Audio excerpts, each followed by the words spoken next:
The mayor of Baltimore announces the first case of coronavirus in the city. Hello again, I'm Max McGee. The patient is a man in his 60s. Jack Young says Baltimore is prepared for this possibility and the Department of Health is investigating. We're learning more about the impact it's having on our community.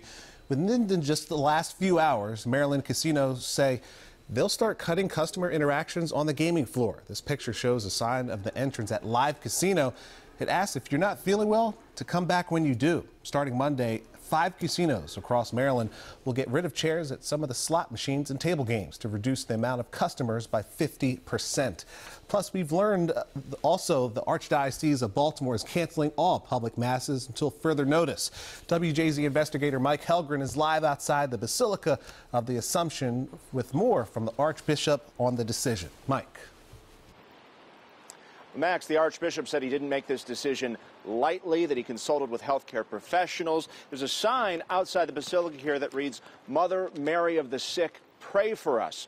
Also new tonight, we've learned more on the casino situation. Maryland Live sent us a statement that says none of their employees have COVID-19, but they have an aggressive policy, and they've sent several dealers home who may be at risk for catching this disease.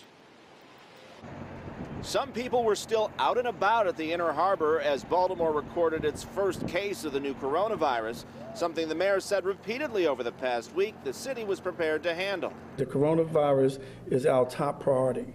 We will prioritize the health and safety of our residents. Baltimore City firefighters now have protective gear to handle patients, and signs outside of Baltimore's Basilica tell parishioners masses have been canceled. The Archdiocese of Baltimore postponed all masses until further notice. Archbishop Lori said, "I take this step with great sadness, but also with wholehearted determination that we continue to provide for the spiritual well-being of the faithful at a time when their faith is most needed." The fact that we're finding bipartisan agreement to move on this crisis is critically important. Governor Hogan signed an executive order to provide child care to healthcare workers and law enforcement as the number of cases in Maryland surged by more than 25% in 24 hours, including a new case in Harford County. Some good news, Maryland's first 3 positive coronavirus patients, Montgomery County residents who contracted the disease on a Nile River cruise, have already recovered. And have been cleared to return back to their normal daily life schedules. It's funny because my parents are such seasoned travelers. Jolene Atkins spoke to us on FaceTime. She's concerned about her elderly parents, Dottie and Ed, from Ocean City. The bigger concern is what happens when they actually get back to the U.S. What do we do then? How do we really get them home? While they're healthy right now, they've been stuck on the Norwegian Jewel in the South Pacific, banned from docking at ports in New Zealand and Fiji. What is supposed to happen next? We really don't know.